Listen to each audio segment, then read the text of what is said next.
Hey, happy Monday. Happy Labor Day. I'm happy to be laboring today. I'm not in labor, but I'm laboring. And so, since I'm living in Rio, we don't have Labor Day here. But to all my American friends out there, happy Labor. I think it's happening in Canada too, right? Anyway, we're here because this is fun. And I want to tell you a sad slash inspiring story from a friend that I talked to on Friday. And then also answer the question, how do I survey my audience to find out what they really want? Okay, but first for the story, because I think it's important as far as the way you treat clients, the way that we're getting better at treating clients, and what is going to help make your relationships, I think help make relationships better so that you feel like you're more on a team, so that people are referring you, whatever. But lots of good things. So what's happened, I was talking to my friend on Friday. She's a career coach, kind of career coach. She's really helping people to free their lives to find remote work. See how the difference is? Such a nice difference with messaging, huh? The difference between a career coach and, hey, I'm someone that's going to help you get a job or work in a way that you can work remotely so that you can have more freedom in your life, enjoy life more, spend more time with your family, spend more time doing what you love, whatever. Sales messaging. So anyway, what she said was, said that she's been working with a marketing agency. Must be a fairly big-ish kind of agency, but the rep she's been working with has been ghosting her for the past week or so. I haven't heard anything from this person. But she said that when she started with this company, with this agency, everything was really good. She felt really happy. She felt excited. She got like 5 referrals from other people, from other coaches, people who worked with this agency before. So did her homework. Everything was good, got onboarded, and then felt amazing. Felt like she was on the team. But then in this past week or so, she's been ghosted, no communication. Projects have been slow, things just not really getting done on time. And now she feels like I'm just another number, like just another client. And it just made me sad because being a marketer, having an agency, and just hearing from coaches time and time again how much money they've invested in agencies and been burned and it hasn't worked. It's like I've heard these things from the coaches I've talked to, and it's happened to me myself. I invested $10,000 into a marketing program where basically my support was, hey, send us an email and we'll get back to you in 3 to 5 business days. And there's 2 calls a week where there's about 100 people on this call, and you'll be lucky if you got in any kind of personalized question, and then you can go watch some videos, listen to some audios, and there's your $10,000. So anyway, I feel for her. I feel for everyone. And but it just made me think, like, I don't want to do that. I don't ever want to be that. And I think the biggest way to serve clients is the communication, is just saying, every couple days, being in touch. If there's a deadline and something hasn't hit that deadline or it's going to be moved, you let them know as soon as possible.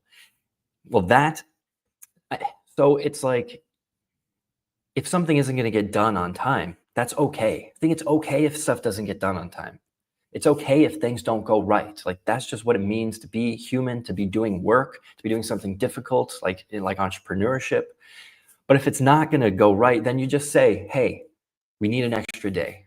Or, hey, this happened. Here's what's going to happen. That is key in business, but just with people in general. I think there's too many people that I've experienced that if something just doesn't happen, if it's not right, they get scared and they make excuses of why it doesn't happen, wait till the very last second to cancel and change things. But to me, it's okay.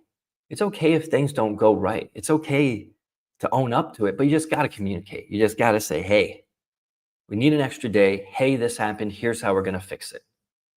That's how I like to communicate. That's how it's part of our mission to communicate with clients like that. And we're not perfect either, but we're getting better and better at doing that. So that's one part. The other part is the team aspect. What an amazing thing. She said she felt like she was on the team with these guys. That's how I want it to feel with us too, that you're on our team, that we're talking to you like a friend. You're not just a number. I don't want you to just be a client. And, me and Dave, we're on these more or less two ends of this business. I'm on the front end, he's on the back end. I'm doing the communication and lead generation and sales for the most part, and he's doing the delivery of the messaging and content to copy for the most part. But it shouldn't feel that you talk to me and then you talk to Dave and that's it. It's a team. When Dave's talking to clients, he's letting them know what's going on with me and what I'm doing. When I'm talking to clients on the front end, I'm talking about Dave and what he's doing with clients and the work that we're working on, because we're in this together. We're growing this business together. And maybe that must get harder as you get bigger, as an audience, as an agency, as a company. That gets more difficult as you get bigger. But that community aspect, having ways to communicate with your people so you feel like you're always there, they feel like they're part of the team and being taken care of, that is so key. And on both sides, on the client side, if you're a client or you are serving clients. So I think communication is the key. You're just checking in every couple days. And it's not just about where you're letting them know what's going on in life. How are things going? You're still being a leader. You're not dumping problems on the people, but you're human. You're in this together. That's how it should feel. Okay. The question.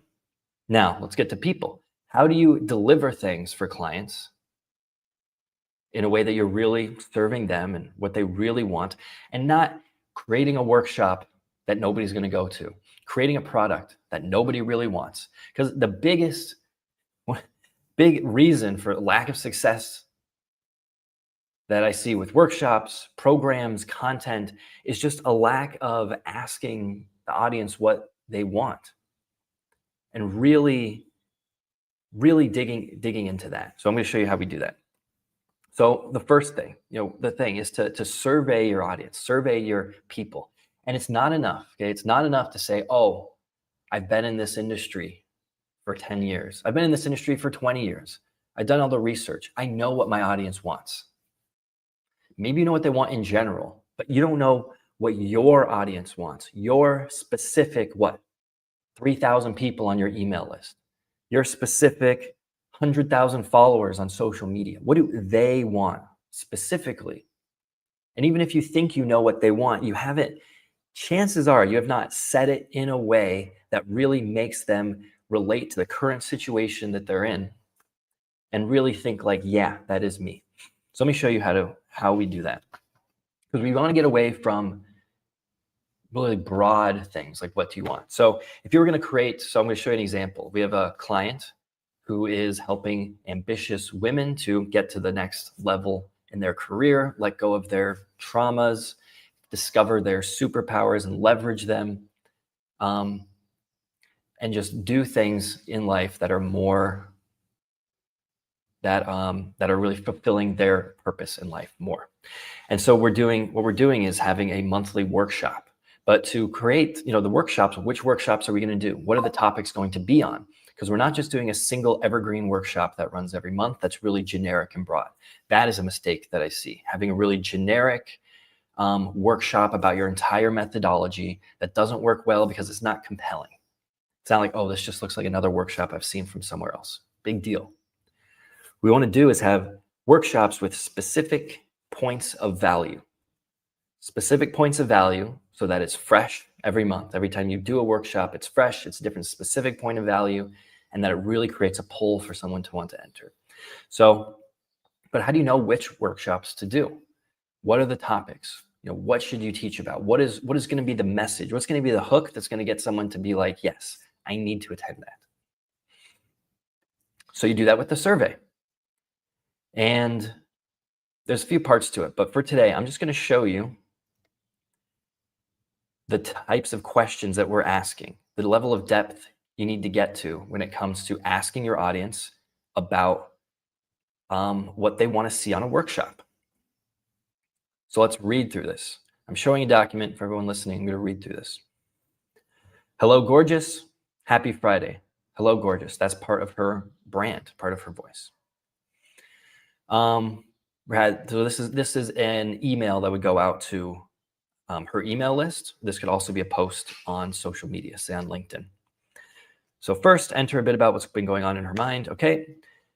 Now, in case you didn't see, I'm creating a workshop series based on this idea that our struggles aren't flaws to fix, they're superpowers in hiding. Now, if you haven't answered yet, can I get your feedback? So which of these would change your life the most?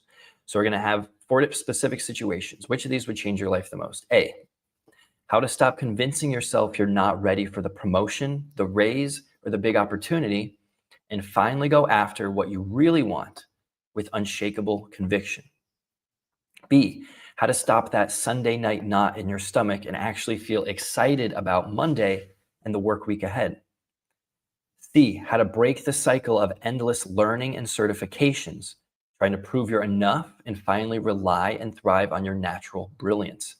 D, how to go from running on empty to powered by purpose, where demanding work feels like meaningful contribution.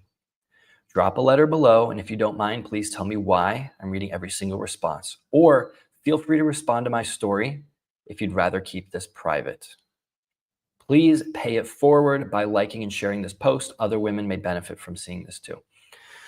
So the point is, in these letters, in these answers, how specific they are. Now, this was done by really diving into to these women, the things that they care about, the things that they think about on the day-to-day. So it's not just a confidence. Which would change your life the most to have more confidence? Because that can apply to any market. Now, we really thought about what is this woman and what is she really thinking in terms of her confidence, which means how to stop convincing yourself you're not ready for the promotion, the raise, or the big opportunity, and finally go after what you want with unshakable conviction. So if we're talking to professional women that are ambitious, that want to get to a next level in their life, that's where we're not just going to say how to have more confidence so you can get the job. We're going to say how to stop convincing yourself you're not ready for the promotion, raise, or big opportunity, because that's what they're really going through. They think, maybe I'm not ready for this. That's another layer to deeper than confidence. A specific situation for B, how to stop that Sunday night knot in your stomach and actually feel excited about Monday and the work week ahead. So what is it? There's the Sunday scaries. That's a bit more specific. That's good. Maybe instead of how to just dread going to work the next day, not dreading going to work the next day, or having a job you love. What if it was just having a job you love? That's too generic. That's not good enough. That's not going to speak to my client's audience here. It's not going to speak to these women that she's really trying, that it's not going to speak to them in a way that's compelling. So we say how to stop that Sunday night knot and actually feel excited about Monday and the work week ahead. Much more compelling, much more specific, visual. It's visual. That's what we're going for here. Really being able to see the situation happen, be like, yes, that's exactly what's happening to me. See how to break the cycle of endless learning and certifications, trying to prove you're enough and finally rely on your natural brilliance. Packed with specificity. The cycle of endless learning and certifications. That's a big one. These women that she's serving, they think that if I get another certification, maybe then I'll feel good enough. And you know what? Because that's how she used to think. A lot more specific than just not feeling good enough, right? And feeling like you don't have, just feeling like you're not qualified enough even. What are the qualifications? What are those? Endless learning, getting another course, getting another certification, and then finally relying and thriving on your natural brilliance. This is her language. This is her brand, the idea of brilliance, relying on your natural brilliance. How to go from running on empty to powered by purpose when demanding work feels like meaningful contribution. And running on empty. Not just how to have more energy. What if, what would change your life the most is the overall question. If it was just, how to having more energy. No, that's not specific enough. So if we say how to go from running on empty to powered by purpose, where that demanding work that you go through, demanding work, why? Because these are ambitious professional women. That's why we say where demanding work feels like meaningful contribution. And we say that because many of them are in the corporate grind where they feel like a number in a big corporation. And yeah, they're doing a lot of work and that's demanding, but it's not fulfilling. So we say where demanding work feels like contribution. That's why we say it like that. So yeah, so seeing these, this is the level of depth you need to go to when you want to create a workshop, create a program, and if you want to find out really what your audience wants, you need to get to this depth of understanding of your audience and the things that they're going through so that you can ask these questions and so that you can get a response that is real and you can create a kind of workshop or a product that is really going to hit home, that's going to make sure, that's going to get them buying and get them working with you. That's the level of depth we need to go to. And this all comes down to your sales messaging architecture. That's how you get to this depth. It's not just writing copy. It's not just asking ChatGPT about your audience. It's not sending, generic survey questions. It's about having your sales messaging architecture nailed down in a way that you deeply know your audience and you're using the language that they're using. You have to use the language that they're using from this point of they're looking for solutions where they have intent. Okay, that's it for today. And of course, sales messaging is something that we can help you with, how to understand your audience, use that kind of language, uncover that kind of language from you.